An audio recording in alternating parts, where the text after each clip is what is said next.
For about 3 years, I had money sitting in a savings account that I was too scared to touch. Not because I didn't know I should be investing it. I knew, I'd read the stuff, I'd heard the compound interest speech 100 times at this point. I just couldn't make myself click the button.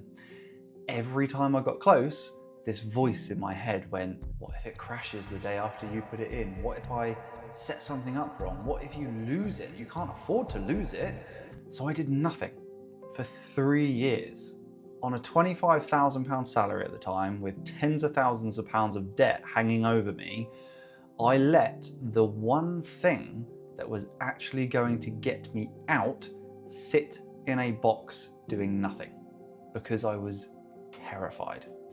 Today though, I'm worth over £990,000 at the point of making this video. I walked away from my 9 to 5 at 32, and I want to be really clear about something before we go any further, okay? The gap between those two versions of me was not money. It was not income. It was fear. That's it. That's the whole thing. This video isn't a tactical breakdown of which fund to buy. It's about the actual things stopping you from getting started in the first place. The fear of putting your money somewhere you can't see it sitting safely.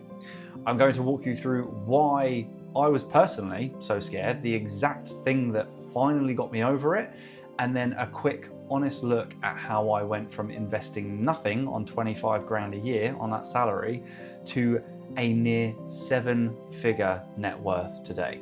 So if you've got money you know you should be investing and you keep finding reasons not to, this one's for you. Let's get into it. Let me set the scene properly here because I think a lot of you are going to recognize yourselves in this. I was in my mid-20s, I was earning 25 grand a year at the time. Not a lot, but also not nothing. But in the grand scheme of what I owed, it felt like trying to empty a bath with a teaspoon at the end of the day. We already had about 60k of debt, with more that would eventually get added on top of that in the years to come. I had no real assets to speak of. I had a vague idea that investing was the right thing to do, the thing successful people did, and an equally vague idea that it was risky and complicated and probably not for someone like me yet. That's the thing. And here's the story I told myself. And I want you to listen closely because you might be telling yourself a version of it right now. It goes something like this. I'll start investing once things are more stable, once the debts are lower, once I'm earning more, once I actually understand it properly. Now's not the right time. That sentence, now's not the right time, cost me 3 years. And I want to be really honest about what was actually underneath it. It wasn't logic, it wasn't a financial strategy, it was fear, wearing the costume of being sensible. Because fear is clever like that. It doesn't show up and say, you're scared. It shows up and says, you're being responsible, you're being careful, you're waiting for the right moment. And it feels so reasonable that you don't even argue with it. You don't question it. I was being careful, I was hiding. And the bill for hiding was 3 years of growth that I can and will never get back. So let's actually name the fear, because if you can't name it, you can't beat it at the end of the day. When I really dug into why I couldn't press the button, it came down to 3 things. And I bet good money, at least one of these is yours as well. So fear number 1, what if I lose it? This was the big one. The idea that I'd put money in and then the next day the market would drop and it would just be gone, vanished. My hard-earned money on a 25 grand salary evaporated because I was naive enough to gamble it, right? We've heard that before. Here's what nobody had explained to me at the time, and it changed everything once it landed. A diversified index fund going down is not the same as losing your money. The market dropping is not you losing money. It's only a loss if you sell at the bottom. If you don't sell, it's a number on a screen that has historically always recovered and then kept going. Facts. I was treating a temporary dip like a permanent disaster. Those are not the same thing. And the entire fear was built on confusing the two of them. Fear number 2 though, I don't understand it well enough yet. So I thought I needed to become some kind of investing expert before I was allowed to start investing. Learn everything is what I thought. Understand every term, be able to explain it at a dinner party, so I kept researching, which, if I'm honest, was just procrastination with a productive looking hat on. Here's the truth, right? You don't need to understand everything to get started. You need to understand enough to take the first small step safely. A globally diversified low-cost index fund or ETF inside an ISA is not complicated. It's boring. Boring is good. The people losing money are usually the ones doing complicated, exciting things, not the ones doing boring, obvious things consistently. Fear number 3, it's not for someone like me yet. This one's sneaky. There's a belief, and I had it bad, that investing is for people who've already made it. People with spare money and a lot of it. People who are sorted and on, 25K with 6 figures of debt. I did not feel sorted, right? The belief is exactly backwards. Investing isn't the reward you get after you build wealth. Investing is the mechanism that builds it. Waiting until you can afford it is like waiting until you're fit before you're allowed to go to the gym. It's an oxymoron, right? The whole point is that you start where you are. Here's where most people get this wrong, and I want you to really hear this. They think the danger is investing. The actual danger is not investing. Inflation doesn't care that you're scared. Every year, your money sits in cash being safe. It is quietly losing purchasing power. Fact. The safe option isn't safe. It's just slow motion loss that doesn't trigger the fear response. So that is exactly what makes it so dangerous. Your biggest takeaway here, the fear isn't protecting you. It's costing you. So right now, go ahead and name which of those 3 is your fear. Say it to yourself, drop it in the comments, because the next part is how I beat all of them. So what actually changed? What got me to finally press the button after 3 years of finding reasons not to? It wasn't a motivational video. It wasn't suddenly feeling ready. I want to kill that idea right now because you will never feel ready. Let's be honest. Waiting to feel ready is a trap. Ready is something that arrives after you start, not before. So what actually changed was 2 things for me. The first was making the fear smaller than the action. So I'd been trying to overcome the fear of investing as this giant, abstract, scary concept. Of course I couldn't, right? It was too big, so I shrank it. I stopped asking, should I become an investor, and started asking, can I put £50 into one boring index fund this month? £50, an amount I would genuinely not miss. Right? An amount where if it dropped 20% the next day, I'd lose 10 quid and survive, right? Suddenly the fear had nothing to grab onto based on that. You can't be terrified of losing money you've already decided you can afford to lose. Simple.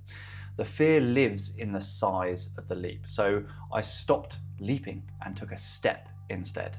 The second was running the actual cost of doing nothing. And this was a game changer. I sat down and did something uncomfortable. I worked out what 3 years of not investing had already cost me, and more importantly, what the next 10 years of waiting would cost if I carried on. When I saw the number, what consistent investing from where I was could compound into versus the 0 I'd be earning being safe, the fear flipped sides immediately. So for 3 years, fear had been keeping me out of the market. The day I ran that number, fear started pushing me into it. I was no longer scared of investing. I was scared of getting to 50 and realizing that I'd let fear cost me a decade of compounding. That fear was bigger and I used it. That's the real key to unlocking this. You don't eliminate the fear, you make it work for you.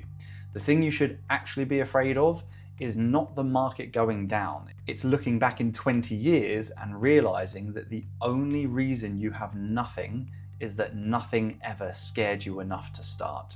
Your biggest takeaway? Shrink the action until it's smaller than the fear and make the cost of inaction the thing you're actually afraid of. That's it. That's the entire psychological game won. Now, everything I'm telling you about getting over that fear, this is exactly what we do in the first phase inside my one-on-one academy. So most people don't have a knowledge problem. They've never had anyone sit down and make the first step small and obvious and safe for their specific situation problem. You can absolutely do this on your own, and I'm about to give you the complete roadmap, but I also help people one-on-one, and if that's something you'd like, someone to hold your hand through all of this, you can book a free 45-minute discovery call with my team, and we will look at your specific numbers, your actual income, your actual fear, and we tell you exactly if we think you'd be a good fit for our academy. So I took a guy from doing nothing, paralyzed, exactly like I was, to a written, dated plan and his first investment in just a few weeks. Same income, different trajectory entirely. So if you've got money sitting there that you're too scared to move, the link's in the description. All right, back to the roadmap. Okay, so I got over the fear. Here's the honest, brief version of what I actually did from there, starting on 25K a year with nothing. So this is not a tactical buy this exact fund guide, it's the shape of it. So you can see the path is real and it's not magic, right? Step one, I built a tiny safety net first, so the fear had nowhere to come back from. Before I invested seriously, I put a small buffer of cash aside, not 6 months worth, because I couldn't afford to do that yet, that was going to take me years.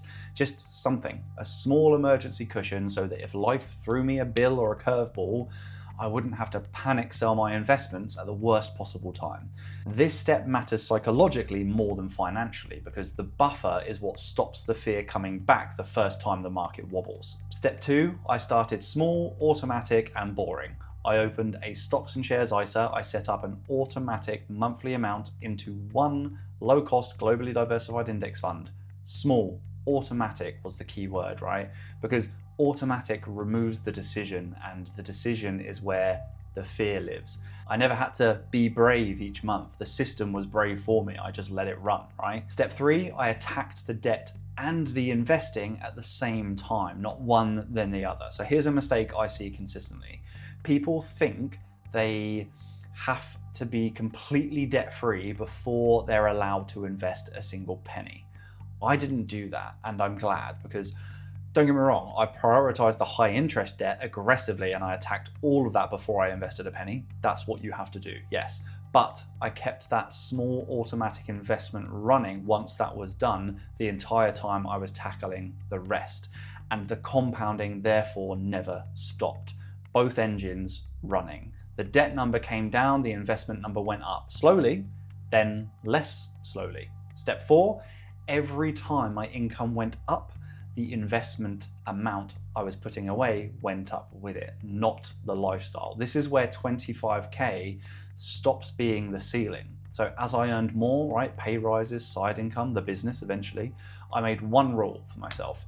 A serious chunk of every increase went straight into investing before I ever felt it in my lifestyle. I didn't get poorer, I just didn't let lifestyle absorb the raises. That single rule is most of the difference between my old trajectory and where I am now. And then step five, I added the other accounts and a target as the picture got bigger. So once the habit was unshakable, it got more sophisticated over time, but it didn't start complicated, it started simple. So after a while, I then introduced using a SIP for the long-term retirement portion, especially as I launched my business, a general investment account on top of the ISA to catch what couldn't fit inside it, and crucially, working backwards from an actual target number instead of just investing something. But, and this matters, None of that came first, like I said. The boring £50 a month into an ISA step came first. Everything else was built on top of a habit I'd already proven I could keep. That's the whole shape of it. Tiny buffer, small, automatic, boring investment, debt and investing in parallel if it makes sense, and raises feeding the machine. Sophistication comes last, not first. It is genuinely not more complicated than that. The reason it took me to over a £990,000 net worth isn't that I found a secret. It's that I started scared on 25 grand a year with nothing. And then I never stopped. And I let time do the heavy lifting. The fear cost me 3 years. The starting earned me everything I have after that. Here's what I want you to actually take from this, because it's not about index funds and it's not about my number. The thing standing between most people and real wealth is not income. It's not intelligence. It's not even a lack of information. You can get all the information for free on this channel and 100 others. It's that the fear of starting feels safer than the discomfort of starting. And so they wait. And waiting feels responsible, right up until the day you realize it was the most expensive thing you ever did. So I was on a 25 grand a year salary and ended up with a total of £153,000 of debt over the years, too scared to invest 50 quid. If you told me then that I'd be sat here today worth over £990,000 and climbing, having left my job at 32, retired my wife at 33, travelled across the world, taken time off with my daughter, I'd have laughed at you. The only thing that changed for me was that I made the first step, small enough that the fear couldn't stop me. And then I refused to stop after that. Nobody is coming to do this for you though. Your bank isn't going to ring you up and tell you that you're losing money to inflation every year that you wait. The system in this country is perfectly happy for you to stay scared and stay in cash. Getting over the fear is your job, but it is so much smaller a job than it looks from where you're standing right now. And that's what I do. I make the first step small, clear, and safe, so the fear has nothing to hold on to. So that is the full step-by-step guide to eliminating your fears and building your net worth to help you reach true financial freedom. Now, as I spoke of earlier in the video, I've worked with over 400 people to help them better manage their finances and begin investing for good. If this is something you are truly serious about, you should see if you qualify by filling out the application form below. I can't guarantee you'll be accepted, but either way, you'll have a chat with my team. They'll learn about you and your situation and see if we'd be able to help. If not, you still leave knowing exactly what to do, which is more than most people ever get. The link's in the description. If you've got money sitting there that you've been too scared to move, that's the entire point of the call. Okay, no pressure. I was scared to invest a single penny and I'm now worth over 990,000 and climbing. The only difference between those two sentences was starting. So go start. I'll see you in the next one.